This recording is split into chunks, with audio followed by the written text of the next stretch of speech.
नहमदुहु व नुसल्ली अला रसूलिहिल करीम, अम्मा बाद, फनऊज़ु बिल्लाहि मिनश शैतानिर रजीम, बिस्मिल्लाहिर रहमानिर रहीम। मोअज़्ज़ज़ नाज़रीन किराम, अस्सलामु अलैकुम व रहमतुल्लाहि व बरकातुहू। आज हम पाक फ़ौज के जनरल नियाज़ी के बारे में बात करेंगे कि दिसंबर 1971 की जंग में उन्होंने हथियार क्यों और किसके कहने पर डाले थे। BBC ने अनसुने हक़ाइक़ भी बयान कर दिए।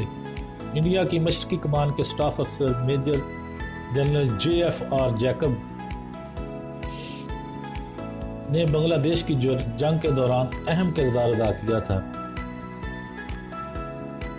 वो जैकब ही थे जिन्हें मानेक शाह ने पाकिस्तानी फ़ौज से हथियार डलवाने के लिए ढाका भेजा था। उन्होंने ही जनरल नियाज़ी से बात करके उन्हें हथियार डालने के लिए राज़ी किया था। जैकब ने 1971 के जंग पर 2 किताबें भी लिखी हैं। BBC हिंदी सर्विस के रेहान फजल ने उनसे मुलाकात की और पूछा कि आम तौर ये है कि भारत की सियासी क़यादत चाहती थी कि भारतीय फ़ौज अप्रैल में बांग्लादेश के लिए निकले, लेकिन फ़ौज ने इस फैसले को 1971 की जंग की मुखालफत की। उसके पीछे कहानी क्या है?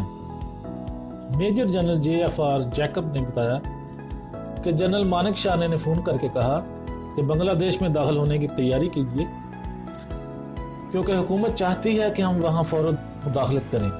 मैंने उन्हें बताने की कोशिश की कि हमारे पास पहाड़ी डिवीज़न है, हमारे पास कोई पुल नहीं है और मानसून शुरू होने वाला है।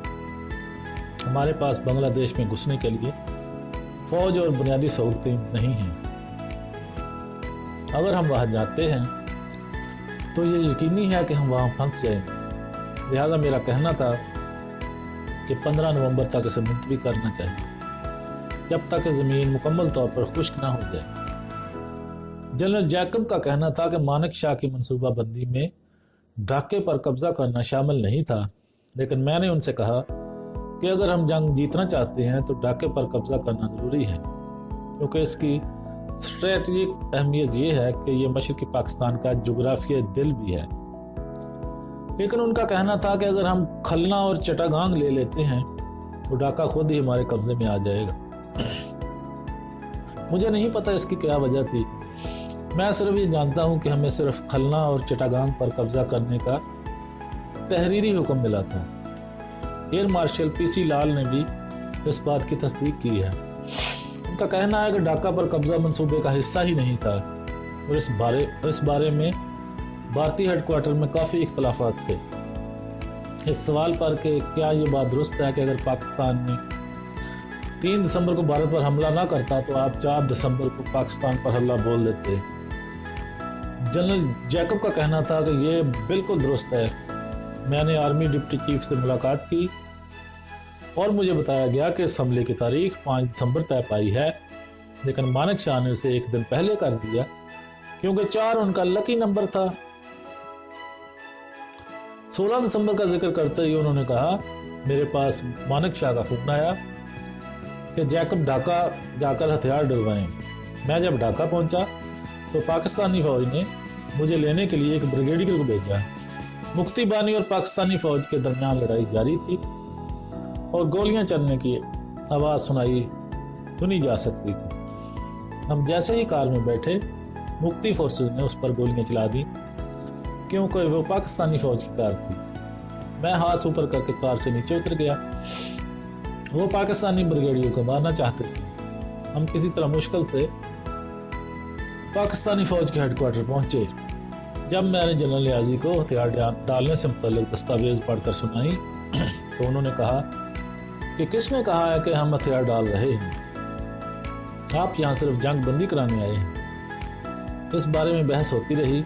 मैंने उनसे कहा कि हमने आपको बहुत अच्छी पेशकश की है और इससे बेहतर पेशकश नहीं कर सकते। हम आपकी और आपके ख़ानदानों की हिफाजत की ज़मानत देते हैं, लेकिन आप इस पेशकश को नहीं मानते तो फिर हमारी कोई जिम्मेदारी नहीं होगी। इस पर उन्होंने कोई जवाब नहीं दिया।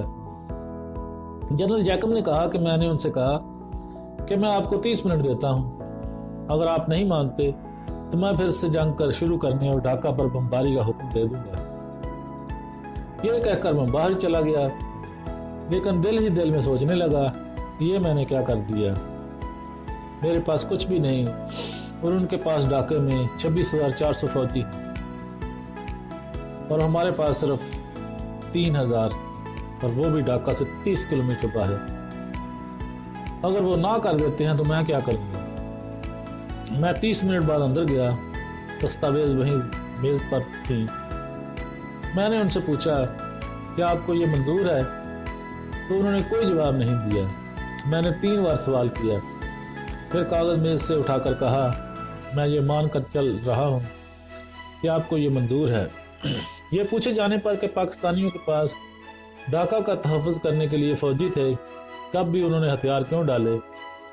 जनरल जैकब ने हमूदुर रहमान कमीशन की कार्रवाई का हवाला देते हुए कहा कि जब जनरल नियाज़ी से पूछा गया कि आपके पास ढाका में फ़ौजी थे, जबकि भारत के पास सिर्फ 3,000 और आपके पास 26,400 थे, तो आप कम से कम 2 हफ्ते और लड़ सकते थे। सिक्योरिटी काउंसिल का इजलास जारी था। अगर आप एक दिन और लड़ पाते तो भारत को शायद वापस जाना पड़ता। तो फिर आपने एक शर्मनाक शिकस्त और बगैर किसी शर्त के हथियार डालना क्यों मंजूर किया। इस पर नियाज़ी का जवाब था कि मुझे ऐसा करने के लिए जनरल जैकब ने मजबूर किया था।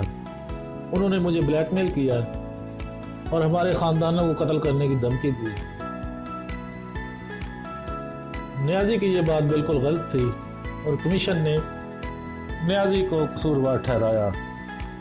तो शुक्रिया BBC। मौजूद नाज़रीन कराम, ये था हमारा आज का टॉपिक।